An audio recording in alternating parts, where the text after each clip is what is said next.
ஓகேப்பா. Marginal costing 3 chapter இருக்கு. Marginal costing, standard costing, budget. இந்த 3 சாப்டர் படித்தா குரூப் 1ல் நான் வந்து 7 to 21 மார்க்ஸ் சொல்கிறேன். பட் குரூப் 2ல் மினிமமாக 14 to 21 மார்க்ஸுக்கு வந்துடும். அதுவும் மார்ஜினல் காஸ்டிங் 1 படித்தாலே போதும், குரூப் 2க்கு வந்து ஒரு 14 மார்க்ஸ் பக்கம் கவர் ஆகும். பட் இங்கே படிக்கிற மார்ஜினல் காஸ்டிங் மட்டும்தான் அங்கே படிக்க போகிறோமா குரூப் 2ல், அதாவது குரூப் 1ல் படிக்கிற மார்ஜினல் காஸ்டிங் மட்டும்தான் குரூப் 2ல் படிக்க போகிறோமான்னு கேட்டிங்கன்னா இல்லை, கொஞ்சம் அடிஷன்ஸு. என்ன அடிஷன்ஸ் படிப்போம் அப்படின்னா, ட்ரான்ஸ்ஃபர் ப்ரைஸிங்குங்கிற ஒரு கான்செப்ட் அடிஷனாக படிப்போம். அதுக்கப்புறம் ஷார்ட் டேர்ம் டெசிஷன் மேக்கிங்னு ஒரு கான்செப்ட் அடிஷனாக படிப்போம். அது என்ன ஷார்ட் டேர்ம் டெசிஷன் மேக்கிங், அது என்ன ட்ரான்ஸ்ஃபர் ப்ரைஸிங், முதல்ல அதுலேருந்து நான் திரும்ப இங்கே வரேன். ஷார்ட் டேர்ம் டெசிஷன் மேக்கிங் அப்படின்னா, ஆல்ரெடி என்னோடய ப்ராடக்ட்டுக்கு 100 rupees செல்லிங் ப்ரைஸ்ன்னு ஒன்று இருக்குது. என்னால் வந்து என்னோடய ஃபேக்ட்ரியில் 1000 units மேனுஃபேக்சர் பண்ணி கொடுக்க முடியும். எக்ஸிஸ்டிங்காக நான் வந்து ஒரு 600 unitsை நான் மேனுஃபேக்சர் பண்ணி விற்றுக்கிட்டு இருக்கேன். ஓகேவா? இந்த ஒரு 600 units நான் விற்கும் போது என்னோட ஒரு யூனிட்டோட செல்லிங் ப்ரைஸ் வந்து ₹100. ஒரு யூனிட்டோட செல்லிங் ப்ரைஸ் எவ்வளோ? ₹100. சப்போஸ் எனக்கு வந்து ஃபாரின்லேருந்து ஒரு ஆர்டர் வருது, ஒரு 300 unitsக்கான ஆர்டர் வருது. அவங்க என்ன சொல்கிறாங்கன்னா, நீங்கள் வந்து 600 unitsக்கு 100 rupees செல்லிங் ப்ரைஸ் வச்சுருக்கீங்க, பட் இது வந்து foreign order, so you cannot keep your selling price at the same price. நீங்கள் வந்து ரெடியூஸ்டு செல்லிங் ப்ரைஸ் கொடுங்க. மினிமமாக நீங்கள் எவ்வளோ செல்லிங் ப்ரைஸ் கோட் பண்ணுவீங்கன்னு ஒரு கொஸ்டின் கேட்பான். 100ங்கிறத வந்து நீ டிஸ்கவுண்ட் கொடுன்னுலாம் அவன் கேட்கல. 100 rupeesக்கு பதிலாக 95 கொடுன்றது அவனோட கொஸ்டின் இல்லை. அவனோட கொஸ்டினை என்ன கேட்பான்னா, நீ மினிமம் செல்லிங் ப்ரைஸ் சொன்னது என்ன, அது வந்து 50 rupees கூட இருக்கலாம், 40 rupees கூட இருக்கலாம், 80 rupees கூட இருக்கலாம். அந்த மினிமம் செல்லிங் ப்ரைஸ் என்னங்கிறத நம்மளை கண்டுபிடிக்க சொல்லுவாங்க. ஓகேவா? நம்ம என்ன பண்ண போகிறோம்னு புரிஞ்சுதா? குரூப் 2 பற்றி பேசிகிட்டு இருக்கேன் நான். மார்ஜினல் காஸ்டிங் எதுக்காக படிக்கணுங்கிறது குரூப் 2ல் அந்த கான்செப்ட் எல்லாம் என்ன உனக்கு அவுட்கம்னு தெரிஞ்சால் தான் நீ இங்கே படிக்கும் போது புரிஞ்சு படிக்க முடியும். அடுத்தது, இந்த சினாரியோ புரிஞ்சுதா? செல்லிங் ப்ரைஸ் என்ன பண்ண போகிறோம்? குறைக்க போகிறோம். டிஸ்கவுண்ட்லாம் கொடுக்க போகிறதில்ல. நம்ம என்ன கேட்குறாங்க? மினிமம் செல்லிங் ப்ரைஸ் கேட்குறான். சரி, இன்னொரு சினாரியோ கொடுப்பான். உன்னோட ஃபேக்ட்ரியோட கெப்பாசிட்டி 1000 units. இந்த 1000 unitsல உனக்கு ஆல்ரெடி 600 units மேனுஃபேக்சர் பண்ணிட்டு இருக்கீங்க.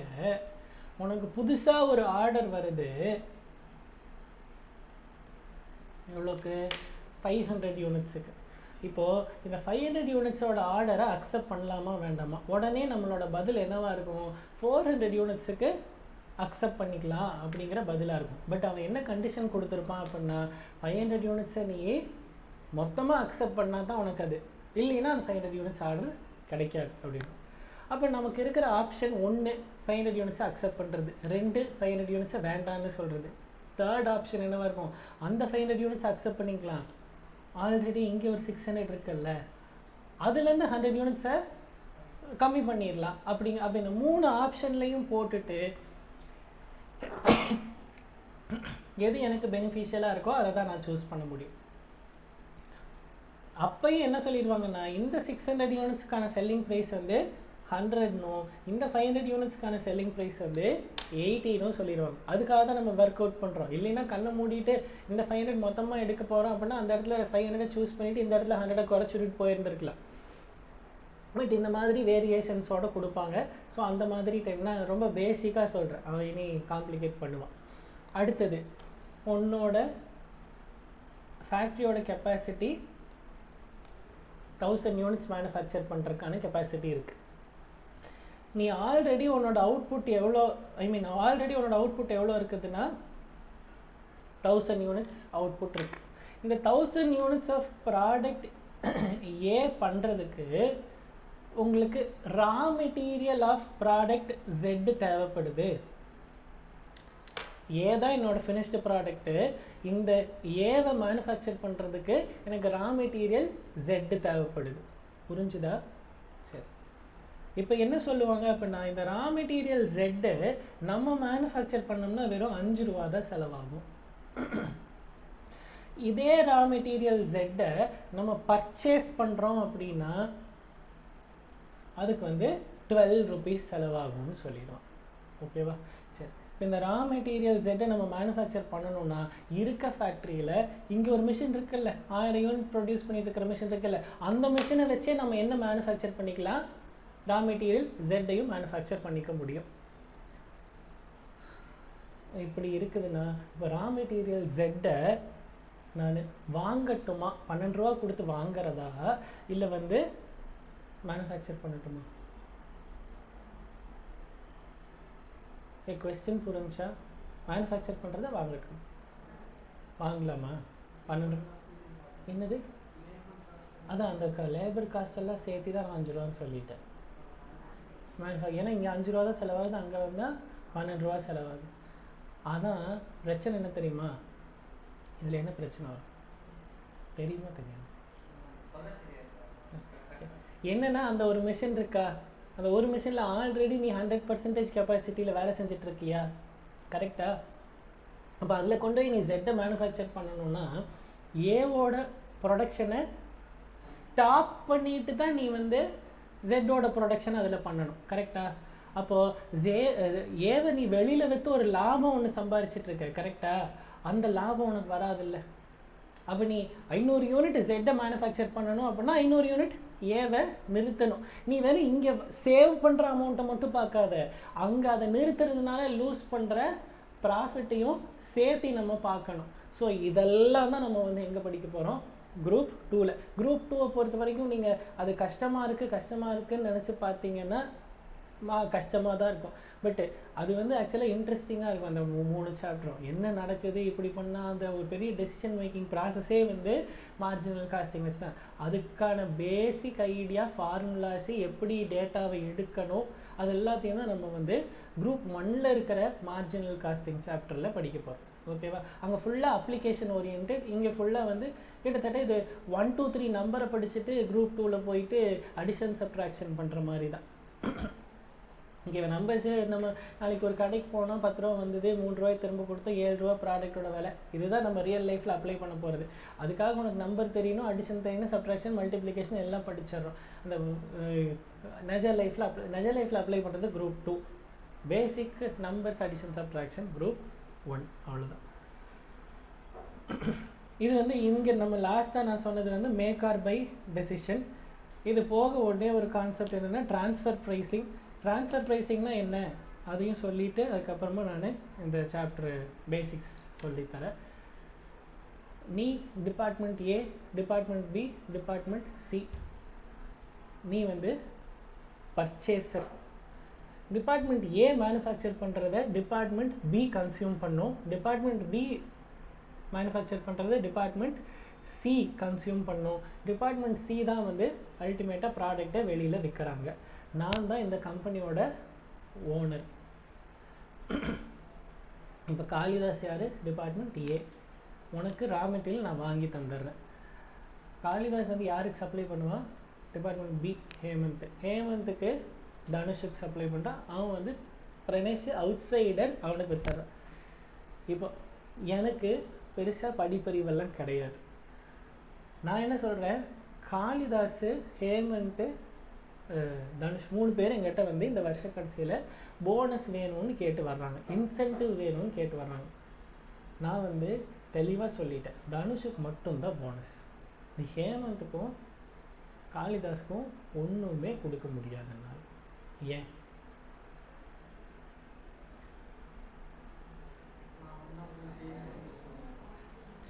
எனக்கு லாபம் வர்றது ஃபுல்லாக அவனால்.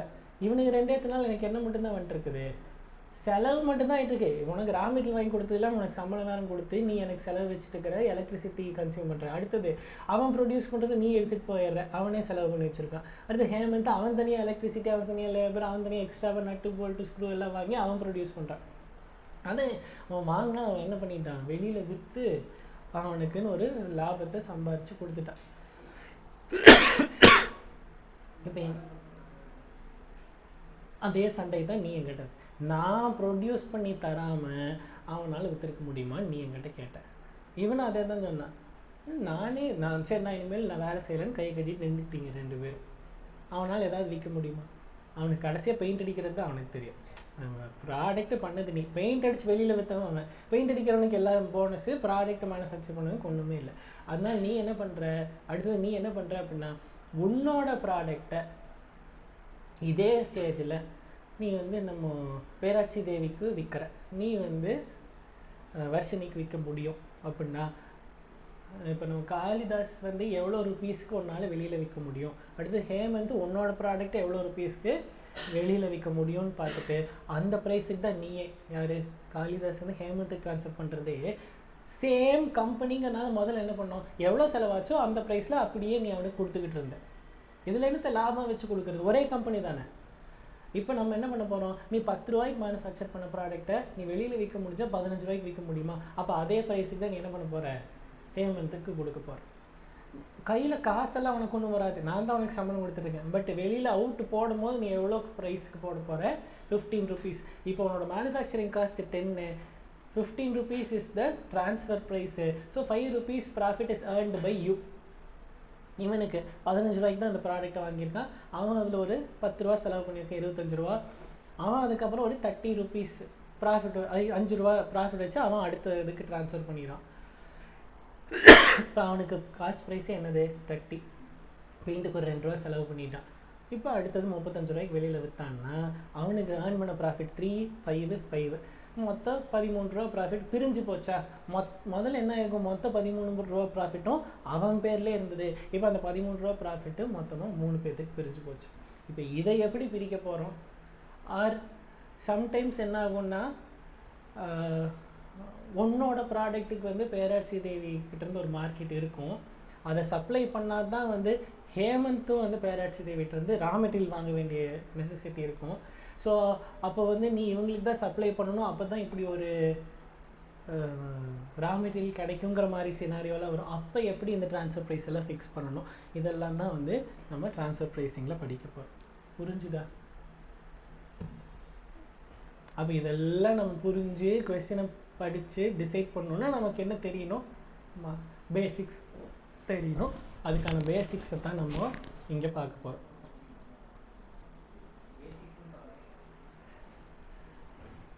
ஐயோ சரி, இங்கே இவ்வளோ ஃபார்முலா இருக்குது.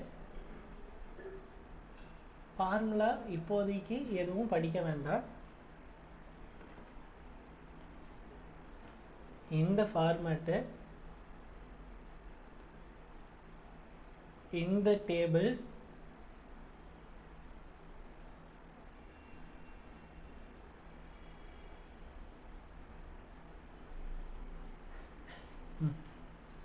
இந்த 3 மட்டும் தெரிஞ்சிருக்கணும். முதல்ல என்னது, sales minus variable cost, contribution less fixed cost, profit, இது தெரிஞ்சிருக்கணும். அடுத்தது பிவி ரேஷியோ. ஃபார்முலா என்ன சொல்லியிருக்காங்க, difference in profit divided by difference in sales into 100. அதுக்கப்புறம் வேரியபிள் காஸ்ட் பர் யூனிட் கான்ஸ்டண்ட்டாக இருக்கும், டோட்டல் சேஞ்ச் ஆகிட்டே இருக்கும். ஃபிக்ஸட் காஸ்ட் பர் யூனிட் வேரியபிளாக இருக்கும், டோட்டல் கான்ஸ்டண்ட்டாக இருக்கும். இப்படின்ற ஒரு டேட்டா கொடுத்துருக்கோம். இதெல்லாம் புரிஞ்சுக்கிறதுக்கு முன்னாடி நமக்கு என்ன தெரியணும்னா, வேரியபிள் காஸ்ட்னா என்னன்னு தெரியணும், ஃபிக்ஸட் காஸ்ட்னா என்னன்னு தெரியும். வேரியபிள் காஸ்ட்னா என்ன, ஃபிக்ஸட் காஸ்ட்னா என்ன. ஃபிக்ஸட்னா சரி,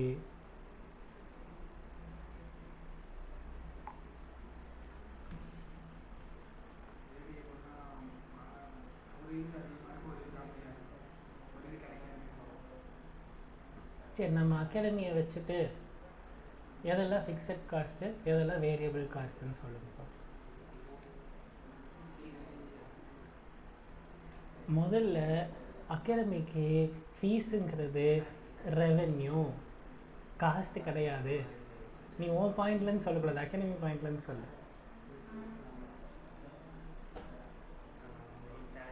என்ன வேரியபிளாக ஃபிக்ஸடா? சரி, வேறு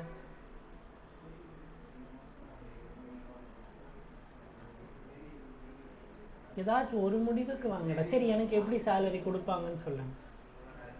எவ்வளோ நேரம் கிளாஸ் எடுத்துங்கிறத வச்சு கொடுக்கலாம், இல்லைன்னா எவ்வளோ ஸ்டூடெண்ட்ஸ் அட்டென்ட் பண்ணுறாங்கங்கிறத வச்சும் கொடுக்கலாம். ஓகேவா? இப்போ டிபெண்ட்ஸ், ஒரு ஒரு கோர்ஸுக்கு எனக்கு ஒரு ஒரு மாதிரி கொடுப்பாங்க. இப்போ நான் சிஎஸ்க்கு எடுத்தேன்னா அங்கே வந்து ஆர்லி பேசிஸ், சிஎம்ஏக்கு எடுத்தேன்னா ஸ்டூடெண்ட் பேசிஸ், இந்த மாதிரி மாறிட்டே இருக்கும். இப்போ அதில் வந்து பர்சன்டேஜ் கால்குலேஷன், இப்போ டேக்ஸ் பேப்பர் எடுத்தேன்னா அதுக்கு வேறு மாதிரியான கால்குலேஷன். ஏன்னா அங்கே இருக்கிறது எவ்வளோ தான், பாதி பேப்பர் தான் வரும். ஆனால் அதுக்கு வந்து நம்பர் ஆஃப் ஹார்ஸ் வந்து அதிகமாக போகும். Direct tax paper, cost accounting பேப்பரில் கம்பேரிட்டிவ்லி சேம் ஹார்ஸ் தான் ஆகும், பட் அது வந்து 100 mark paper. So student strength கம்மியாக இருந்தால் அங்கே எனக்கு கம்மியாக கிடைக்கும், அதிகமாக இருந்தால் அதிகமாக கிடைக்கும். இந்த மாதிரி மாறிக்கிட்டே இருக்கும். அப்போ இது என்னது? வேரியபிள். எல்லாத்துக்கும் ஒரு ஒரு கால்குலேஷன், ஒரு ஒரு பேசிஸ் இருக்கும், பட்டு மாறிக்கிட்டே இருக்கலாம். சரி, அப்போ இங்கே ஃபிக்ஸட் எது வரும்? நீ ஃபேக்கல்ட்டிஸ் எல்லாத்தையுமே ரிசப்ஷனுக்கு ரிசப்ஷன் ஸ்டாஃபுக்கு கொடுக்கறது, வேறு க்ளீன் பண்ணுறவங்களுக்கு கொடுக்கறது, வாட்ச்மேனுக்கு கொடுக்கறது. ஃபேக்கல்ட்டி சேலரி விட்டுறலாம். ஏன்னா ஃபேக்கல்ட்டிஸ்க்கு இப்போ சம்டைம்ஸ் எப்படி ஃபேக்கல்ட்டிஸ்க்கு இருக்கும் அப்படின்னு சொல்கிறேன். ஒரு பார்ட்டு ஃபிக்ஸடாக இருக்கலாம். இப்போ ஃபார் எக்ஸாம்பிள் இப்போ நம்ம லக்ஷ்மணன் சாரே எடுத்துக்கலாம். அவருக்கு அப்படி தான் இருக்கான்லாம் எனக்கு தெரியாது. நம்மளாம் ஒரு எக்ஸாம்பிளுக்கு அவருக்கு வந்து மந்த்லி சேலரி, அவர் ஃபுல் டைம் ஃபேக்கல்ட்டி தானே, அவருக்கு ஒரு மந்த்லி சேலரின்னு ஒரு சேலரி வச்சுட்டு, ஆனால் அந்த மந்த்லி சேலரிக்கு 5 சப்ஜெக்ட்டுக்கு கிளாஸ் எடுக்கணும். அப்போ எனிதிங் மோர் தேன் அபவ் 5 சப்ஜெக்ட்ஸ்னால் அந்த இடத்துல வேரியபிள் பே உள்ள வரலாம். இல்லை நம்ம அகாடமிலேருந்து நம்ம ஹிந்துஸ்தான் காலேஜுக்கு போய் கிளாஸ் எடுக்கிறாங்க, எஸ்என்ஆருக்கு போய் கிளாஸ் எடுக்கிறாங்க, 2 இதுக்கு போகிறாங்க. இல்லை நிஜமாலுமே போனாங்க. எஸ்என்ஆருக்கு போன டைம் போல் அதுக்கு முன்னாடி போனாங்க. ஹிந்துஸ்தானுக்கு எப்பயுமே போயிட்டு தான் இருக்காங்க. ஸோ இந்த மாதிரி போயிட்டுருக்காங்க அப்படின்னா அதெல்லாம் என்ஜிபிக்கு. ஸோ இப்போ இதெல்லாம் தனி, இங்கே எடுக்கிறதுக்கு மட்டும் ஃபிக்ஸட் பே அப்படின்னு சொல்லலாம். ஸோ இது இல்லாமல் கெஸ்ட் லெக்சர்ஸுக்கு போனால் தனி, கோர்ஸாக எடுக்க போனால் இப்போ இதெல்லாமே வந்து வேரியபிள் ஒரு பார்ட்டும் இருக்கும் அவருக்கு, ஃபிக்ஸட் ஒரு பார்ட்டும் இருக்கலாம். அதனால் ஃபேக்கல்ட்டிஸ் வேரியபிள் ஆர் ஃபிக்ஸட், இல்லை வெறும் வேரியபிள், இல்லை வெறும் ஃபிக்ஸட், எப்படி வேணால் இருக்கலாம். பட் இந்த reception staff, cleaning staff, watchman, இவங்களுக்கெல்லாம் எப்படி தான் இருக்கும்? ஃபிக்ஸட். புரிஞ்சதில்ல? சரி, இப்போது நீ வந்து 30,000 ஃபீஸ் கொடுக்குறேன்னு வச்சுக்கலாம். 3 பேர் வந்திருக்கீங்க, 3 ஸ்டூடெண்ட் வச்சுக்கலாம். 3 பேர் 90,000. எல்லா ஃபேக்கல்ட்டிஸ்க்கும் சேர்த்து 50% of your fees will be given to faculties.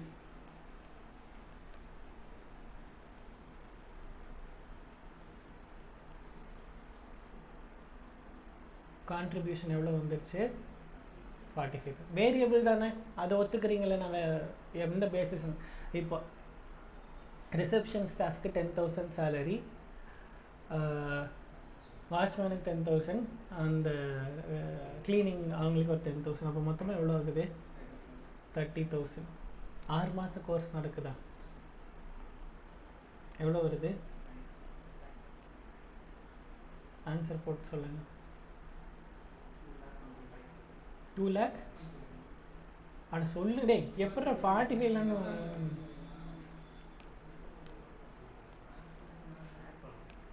ஏடே இருங்கடா, ஆட் பண்ண போறீங்களாடா?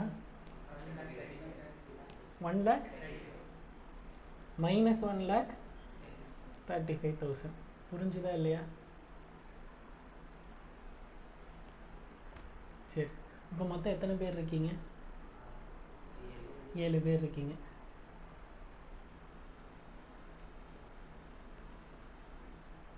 எவ்வளோ வரும் இப்போ? எவ்வளோ இங்கே என்ன பர்சன்டேஜ்? அதே 50%. இப்போ எவ்வளோ வரும்?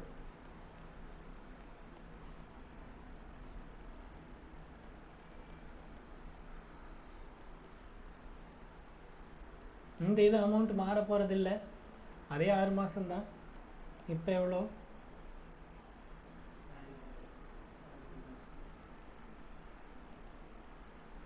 கால்குலேஷன் கரெக்டா?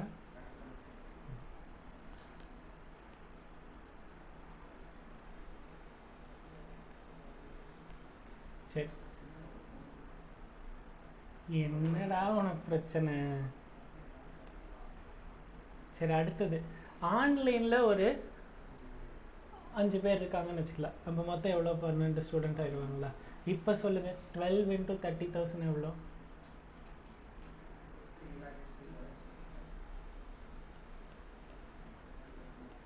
இங்கே எவ்வளோ வரும்? 1,80,000.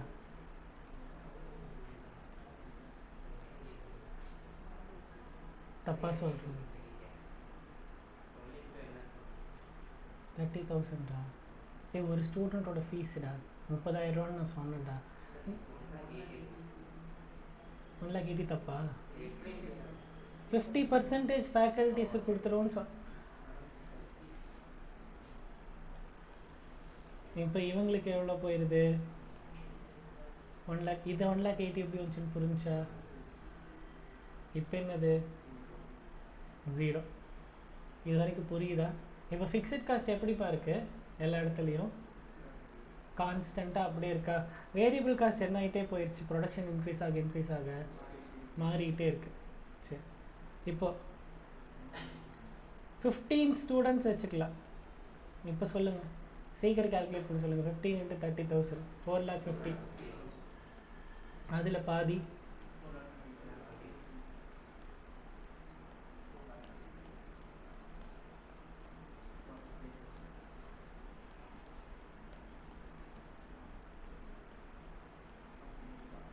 இது வரைக்கும் புரிஞ்சுதா? சரி, இப்போ நம்ம அந்த சேலரி வாட்ச்மேனுக்கு, இந்த அக்காவுக்கு, அப்புறம் அந்த ரிசப்ஷனில் இருக்கவங்க மேம்க்கு எல்லாத்துக்கும் சேர்த்து கொடுத்து 10,000 வச்சாலே நம்ம அகாடமிக்கு எப்போ தான் பிரேக் ஈவன் ரீச் ஆகுது? Break even 12. பிரேக் ஈவன் பாயிண்ட்னா என்ன அர்த்தம்? No profit no loss. அப்போ மேம்னால அகாடமி வெறும் சிஎம்ஏ மட்டும் வச்சு நடத்தணுன்னாலே மேமுக்கு மினிமமாக எத்தனை ஸ்டூடெண்ட்ஸ் தேவைப்படுறாங்க? ஒரு பேட்சுக்கு 12 ஸ்டூடெண்ட்ஸ். பட் நமக்கு பிரச்சனை இல்லை, ஏன்னா இது இனி CMA foundation, CA inter, CA foundation, CSA அது இதுன்னு எல்லாம் நடக்கிறதுனால பிரேக் ஈவன் அவங்களுக்கு ரொம்ப ஈஸியாக வந்துடும். அதெல்லாம் பிரச்சனை இல்லை. பட் இந்த ஒரு கோர்ஸ் தான் நடக்குது அப்படின்னா பிரேக் ஈவன் ரீச் ஆகிறதுக்கு எவ்வளோ ஆயிடுது? 12 ஸ்டூடெண்ட்ஸ். அப்போ பிரேக் ஈவன் பாயிண்ட்னா என்னன்னு புரிஞ்சுதா?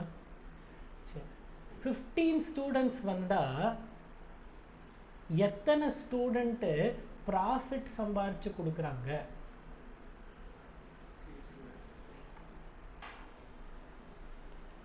இந்த 3 ஸ்டூடெண்ட்ஸுக்கு பேர் தான் என்னன்னா மார்ஜின் ஆஃப் சேஃப்டி. இப்போ டோட்டல் சேல்ஸ் எவ்வளோப்பா? எத்தனை நம்பர்ஸில் சொல்லுங்கள், அமௌண்ட் வேண்டாம். டோட்டல் சேல்ஸ் எவ்வளோ? 15 ஸ்டூடெண்ட்ஸு. இந்த டோட்டல் சேல்ஸை நான் 2ஆக பிரிச்சுக்கிறேன். 12 ஸ்டூடெண்ட்ஸு, அதுக்கப்புறம் 3 ஸ்டூடெண்ட்ஸ். இந்த 12 ஸ்டூடெண்ட்ஸுங்கிறது என்னதுன்னா, இந்த 3 ஸ்டூடெண்ட்ஸுங்கிறது என்னதுன்னா, புரிஞ்சுதா? anything sale made above break even point, sale which is going to earn me profit is known as a margin of safety. அதுக்காக வெறும் 3 ஸ்டூடெண்ட்ஸுக்கு மட்டும் சேல் பண்ணால் மார்ஜின் ஆஃப் சேஃப்டி கிடையாது, அது வந்து லாஸ் ஆயிடும். பிரேக் ஈவனை தாண்டி நீ எத்தனை பேர்த்துக்கு விற்கிறையோ அதுக்கு பேர் தான் என்னது? Margin of safety. புரிஞ்சுதா இல்லையா?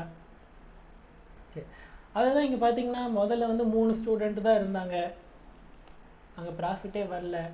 அதுக்காக அந்த 3 ஸ்டூடெண்ட் நம்ம என்னன்னு சொல்லிட முடியாது, மார்ஜின் ஆஃப் சேஃப்டி. 12 பேர் வந்ததுக்கு அப்புறமா எத்தனை பேர் வந்து ஜாயின் பண்ணுறாங்களோ அவங்க தான் வந்து மார்ஜின் ஆஃப் சேஃப்டி. புரிஞ்சுதா இல்லையா?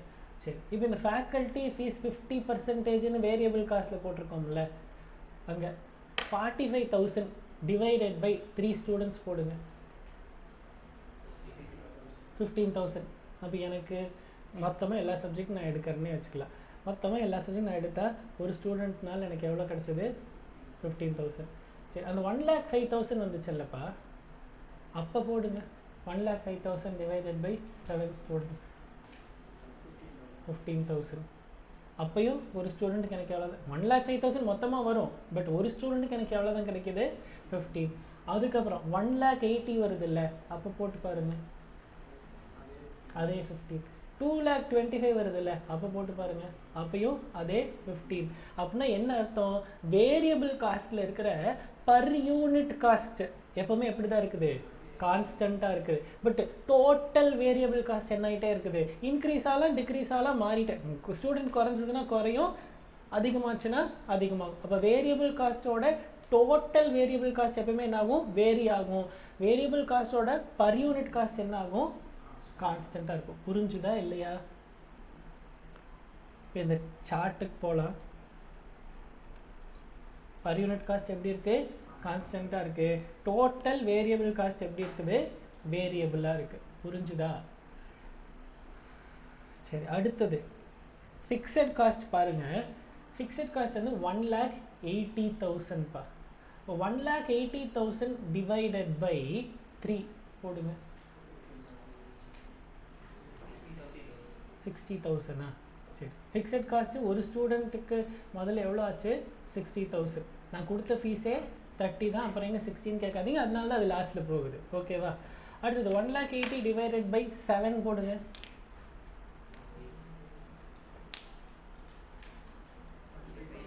25.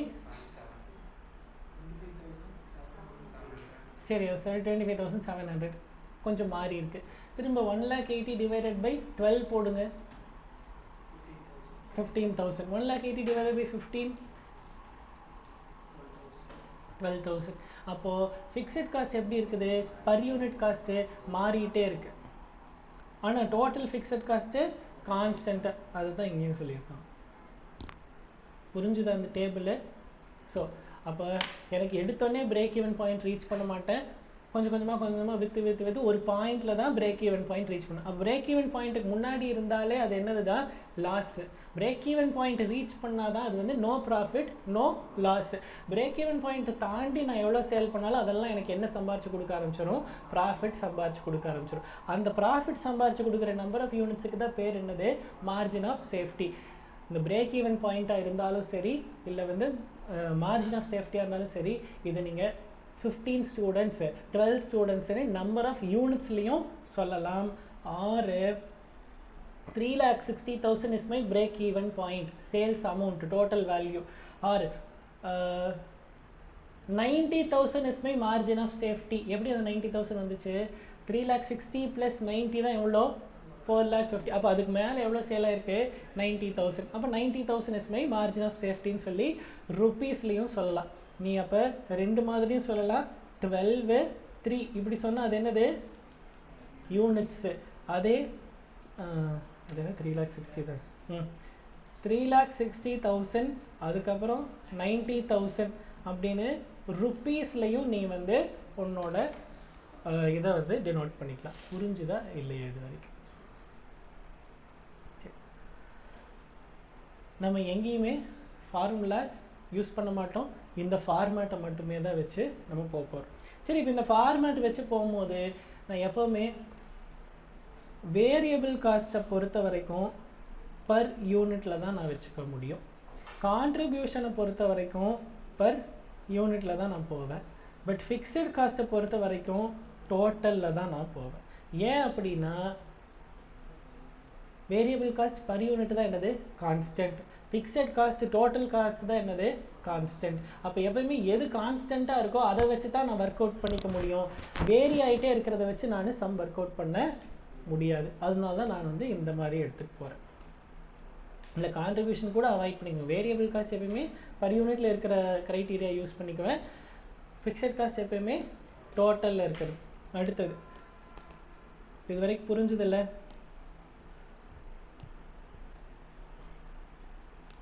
இப்போது நம்ம வேரியபிள் எப்படி கண்டுபிடிச்சோம், 50% சொன்னோமா?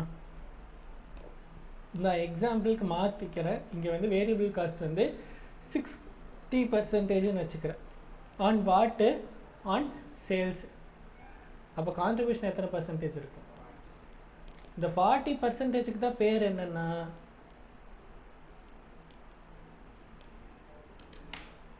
contribution expressed as a percentage on dash sales.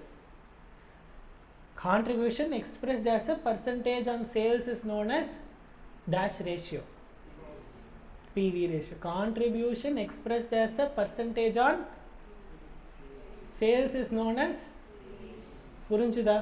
அப்போ அந்த 40%ங்கிறது சேல்ஸ் 100%ஆக இருந்தால் வேரியபிள் காஸ்ட். இப்போ ஒரு வேளை இப்படி இருந்தால் என்னப்பா சொல்லுவீங்க? வேரியபிள் காஸ்ட் எவ்வளோ இருக்கும்? இப்படி இருந்தா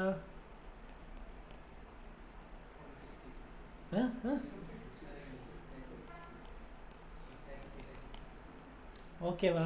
புரிஞ்சுதா? கண்டினியூ பண்ணலாமா?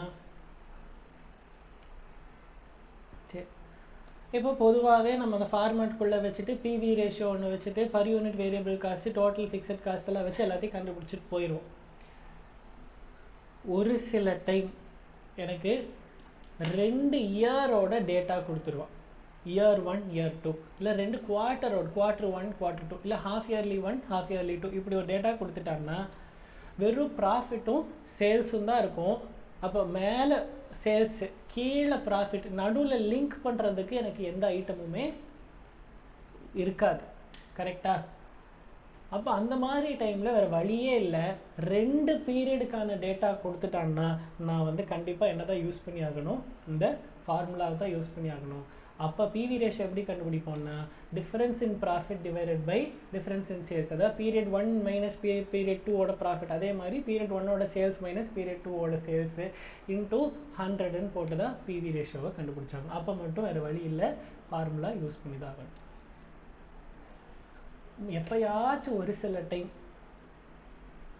இந்த பீரியடெல்லாம் விட்டுருங்க, ஏதாச்சும் ஒரு சில டைம் என்ன ஆயிரும்னா இந்த லிங்க் வந்து எனக்கு தொடர்ந்து இருக்கணும். என்னது? சேல்ஸ் இருக்கணும், அடுத்தது வேரியபிள் காஸ்ட் இல்லைன்னா கான்ட்ரிபியூஷன் கண்டுபிடிக்கிற காட்சி ஏதாச்சும் ஒன்று இருந்தால் வேரியபிள் காஸ்ட் கண்டுபிடிச்சிடலாம். அடுத்தது ஃபிக்ஸட் காஸ்ட் கண்டுபிடிக்கிறதுக்கு ஒன்றா டேட்டா இருக்கணும், இல்லைனா ப்ராஃபிட் கண்டுபிடிக்கிறதுக்கு இருக்கணும், அப்போ கண்டுபிடிச்சிடலாம். இப்போ சேல்ஸும் ஃபிக்ஸட் காஸ்ட் மட்டும் கொடுத்துட்டாங்க அப்படின்னா என்னால் ஒர்க் அவுட் பண்ண முடியாது. ஏன்னா அந்த இடத்துல வேரியபிள் காஸ்ட்டும் இல்லை, கான்ட்ரிபியூஷன், அங்கே லிங்க் வந்து மிஸ் ஆகுது. ஸோ அந்த மாதிரி டைமில் வேறு வழியே இல்லை, நான் என்ன தான் போட்டாகணும்? ஃபார்முலா யூஸ் பண்ணி ஆகணும். ரொம்ப ரேரு அந்த மாதிரி கேட்குறதுக்கு, பட் கேட்டால் போட தெரியும். புரிஞ்சுதா? சரி, cash fixed cost cash break even point தான் என்ன? இந்த இடத்துல நம்ம போட்டுட்டு இருந்த சம்மில் நம்ம மொத்தமாகவே 3 ஃபிக்ஸட் காஸ்ட் தான் எடுத்துக்கிட்டோம். இது இல்லாமல் இன்னொரு ஃபிக்ஸட் காஸ்ட் இருக்கும். என்ன அப்படின்னா இந்த சிஸ்டம், கேமரா, ப்ரொஜெக்டர், டேபிள், சேர், இதுக்கு எல்லாத்துக்கும் டிப்ரிசியேஷன் ஒன்று போடுவோம். கரெக்டாக? நம்ம என்ன பண்ணியிருந்துருக்கணும்? அதுக்கும் ஒரு 10,000 ரூபா போட்டு 40,000 மந்த்லி 10,000 டிப்ரிசியேஷன் போட்டு 40,000 வச்சுருந்துருக்கணும். 40,000 × 6 எவ்வளோப்பா? இதுதான் நம்மளோட ஆக்சுவல் ஃபிக்ஸட் காஸ்ட். பட் நம்ம என்ன பண்ணியிருக்கோம்? 1,80,000 தான் எடுத்திருக்கோம். அது என்னதுன்னா கேஷ் ஃபிக்ஸட் காஸ்ட். என்னென்னா இந்த எதையுமே நீங்கள் வருஷம் காசாக கொடுக்கறதே கிடையாது. கரெக்டு தானே? காசாக கொடுத்தாதான் அதுக்கு பேர் என்னது? காசாக கொடுக்குறது இந்த 3 ஐட்டம். காசாக கொடுக்கறத மட்டும் ஃபிக்ஸட் காஸ்ட்டில் எடுத்துக்கிட்டோம்னா அது வந்து கேஷ் ஃபிக்ஸட் காஸ்ட்டு. அப்படி இல்லாமல் எல்லா ஃபிக்ஸட் காஸ்ட்டும் எடுத்துக்கிட்டோம்னா அது நார்மலாக ஃபிக்ஸட் காஸ்ட். புரிஞ்சுதா இல்லையா?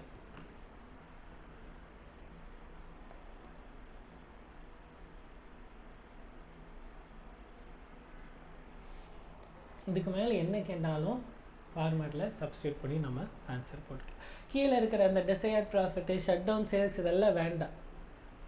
எல்லாத்தையுமே நம்ம எதில் கொண்டு வந்துட முடியும்? ஃபார்மேட்குள்ளே கொண்டு வந்துட முடியும். சரி, இப்போது சொல்லுங்கள். குரூப் 2ல் ஒரு கொஸ்டின் நான் அதுலேருந்து தான் ஆரம்பித்தேன்.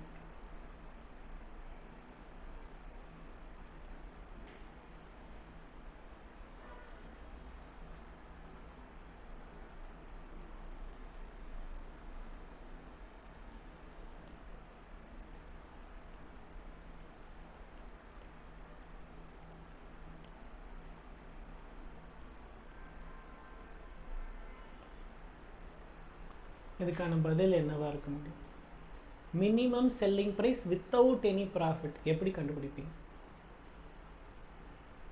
ஒன்று மட்டும் சொல்லிடுறேன். ஆல்ரெடி 600 யூனிட்ஸ் விற்றுக்கிட்டு இருக்கோம்ல, அதில் ஆல்ரெடி நம்ம ப்ராஃபிட் சம்பாரிச்சிட்ருக்கோம்.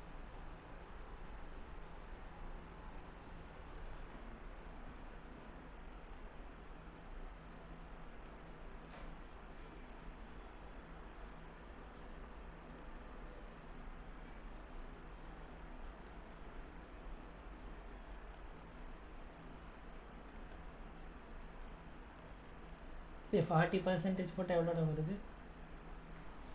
2,24,000.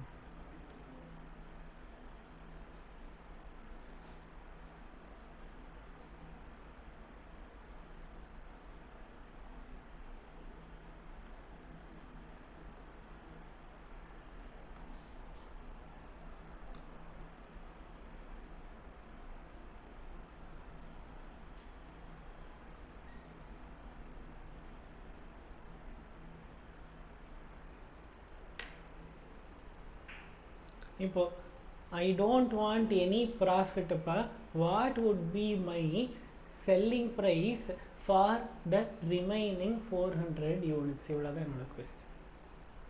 Least selling price.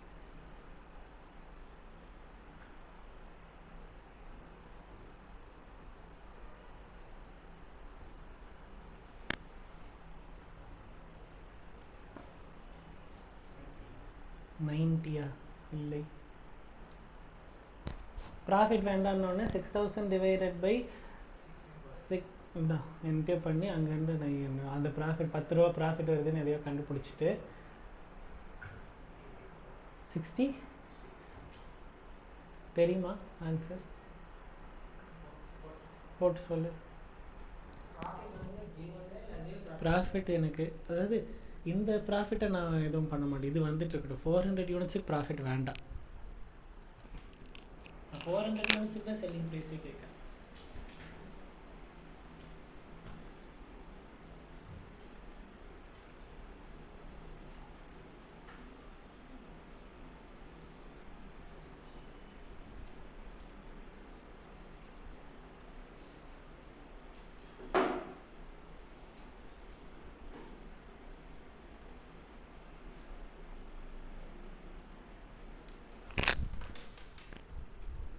கால்குலேட்டரில் போடுற அளவுக்குலாம் அங்கே ஒன்றுமே இல்லை, கொஞ்சம் யோசிச்சா மட்டும் போதும். ரொம்ப டைரெக்டாக ஆன்சர் இருக்குது அங்கே. அவ்வளோதான் ஆன்சர். 40 தான் ஆன்சர். எப்படி நீ 60?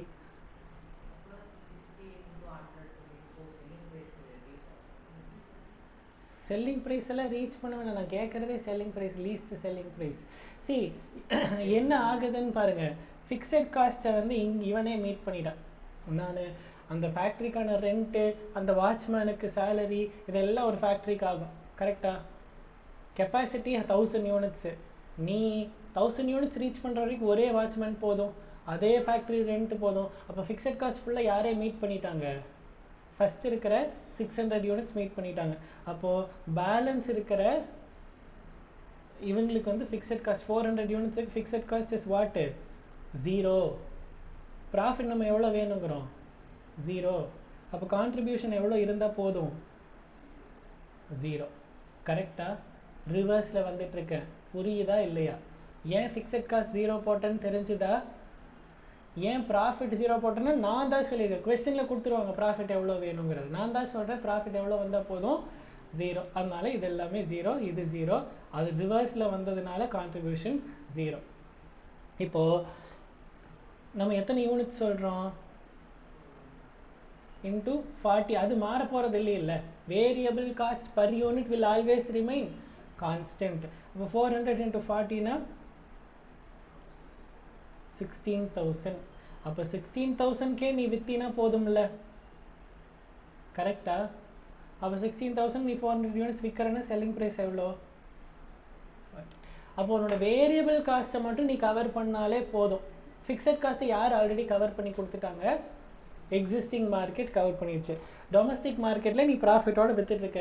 ஃபாரின் மார்க்கெட்டை கேப்சர் பண்ணணும், நம்ம அவங்ககிட்ட இருந்து ஆர்டர் வாங்கணும். அதனால் எவ்வளோ ப்ரைஸ் கம்மியாக கொடுக்க முடியுமோ அவ்வளோ ப்ரைஸ் கம்மியாக கொடுத்துக்கலாம். ப்ராஃபிட் வரலன்னா பரவாயில்ல, லாஸ்ட்டில் நம்ம விற்க சொல்லலை, ப்ராஃபிட் இல்லாமல் விற்றோம்னா போதும். புரிஞ்சுதா இல்லையா?